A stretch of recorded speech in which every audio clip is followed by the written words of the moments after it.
આપણે કાલે બી કહેતા હતા ને આજે भी कहिए छे ताकत હોય तो लगाओ गाड़ी बाजू में। Hey guys good morning. तो आज हम आ चुके हैं अपने नए लुक में और आज हम जिम उड़ के गए और जिम पहुंच के हमने अपनी एक्सरसाइज शुरू कर दी क्योंकि आज हमारा लेग डे था। तो हमने लेग की बहुत सारी एक्सरसाइज की।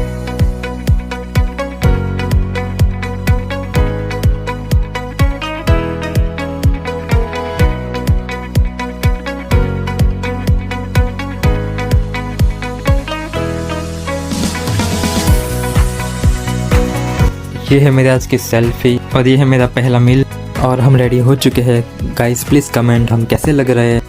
I miss my long hair guys, but कोई बात नहीं, थोड़ा सह लेंगे क्योंकि बदलाव ज़रूरी है और उसके लिए हम अपना डेली रूटीन फॉलो कर लेते हैं गाइस। तो गाइस ये है हमारे नए डीजे वाले बाबू और हमारे डीजे वाले बाबू आपको पसंद आते हैं तो ऑर्डर ज़रूर कीजिएगा गाइस।